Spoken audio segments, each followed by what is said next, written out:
Cinephiles.com interview. What I'm looking at today is 1987's Hellraiser, directed by Clive Barker. And I so want to call this Hellblazer so bad, I don't know why. In any case, as you're probably aware, October 7th, I think off the top of my head, is when Hulu is going to release their reboot of Hellraiser. So what I wanted to do was to go back and re-watch as many movies as I can before that time that build up the Hellraiser filmography. And I chose to start at the beginning with Clive Barker's 1987 movie. And if you're watching this, you probably already know the story of that movie, which is to say, a guy discovers a box called a limit configuration, opens it, resulting in these entities known as Cinebites claiming his soul. He somehow escapes, and they come in search of him. That's pretty much an outline of the movie, and you're probably well aware of it. So I don't want to spend a lot of energy on that. What I do want to talk about is why this movie works as well as it does. Because I think that's really interesting. Hellraiser was the first directorial effort by Clive Barker, and it is based upon The Hellbound Heart from his Books of Blood. And as a movie, Hellraiser is fine, which is to say, it never quite becomes more than the sum of its parts. For instance, you have great music by Christopher Young, which carries a lot of weight. Rewatch Hellraiser sometime, as I've done. Christopher Young's music carries a lot of weight in terms of creating mood and atmosphere. It does a lot of work, perhaps even too much work. Then you have the special effects of Bob Keane. Also, lots of heavy lifting going on there. Clive Barker's direction is not great. It's not bad, but it's not great either. And I don't, off the top of my head, know who did the cinematography for this movie, but it has a very flat look to it. In fact, visually speaking, Hellraiser almost reminds me of a soap opera.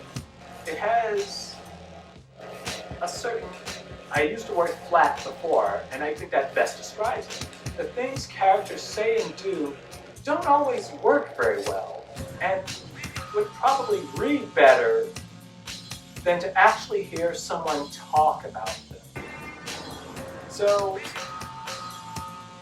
as I said, it never really gels in a sense of becoming more than the sum of its parts.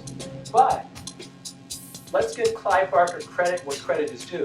Not only because he wrote the story this movie is based on, but in that story he created characters which are the judge, jury, and executioners in this alternate universe where pain and pleasure coincide. It's a place of sadism and pain, and it's a very undesirable place to be, to say the least.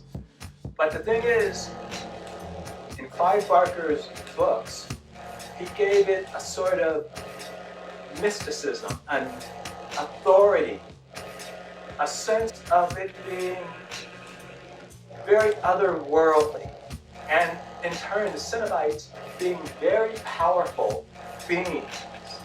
Unfortunately, that doesn't transfer to the movie. They come off very much invested with Barker's own outlook, which is an interest in things like S&M and sadism, that type of thing. And they never really move beyond that. And in fact, if you watch Hellraiser, what always interested me is that the Cinebites aren't particularly threatening. Well, I mean, sure, they're horrific. I'm not saying they're not that. But in terms of actual abilities, in terms of their power to do harm, they're not that threatening.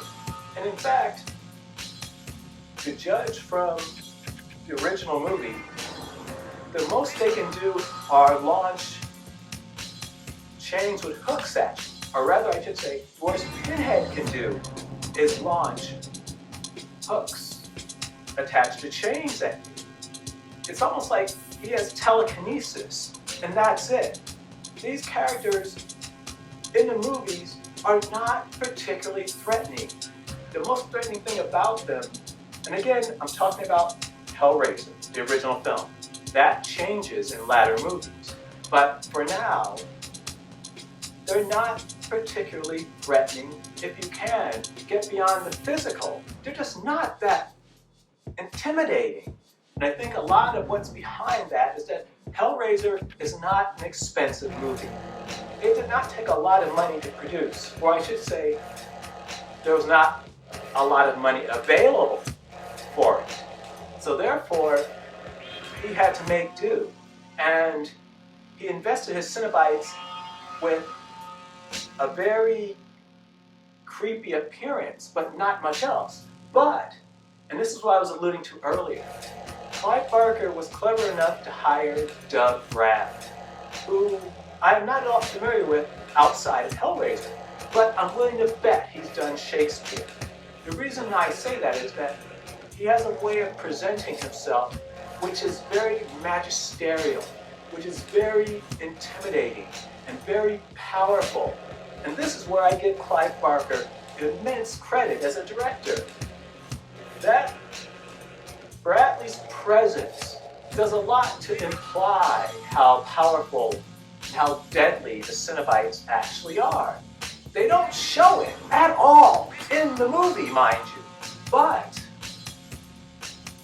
the way Doug Bradley enunciates, the way he even stands, implies power, implies strength, implies majesty. And it goes a long way to carrying this movie. Once again, I've seen most of the films, if not all of them, that have been directed by Clive Barker at this point. In fact, my favorite is probably Lord of Illusions, to be totally honest. And I don't think he is a great director. He's not a bad director, but he's not a great director. But when he has things like great music, when he has great special effects, when he has an actor of the caliber of Doug Bradley, it elevates the material. Just by the presence of Doug Bradley, the Cinebites suddenly become greater than they appear. They appear to be in charge of incredible powers. Despite, as I said already, the movie never shows it.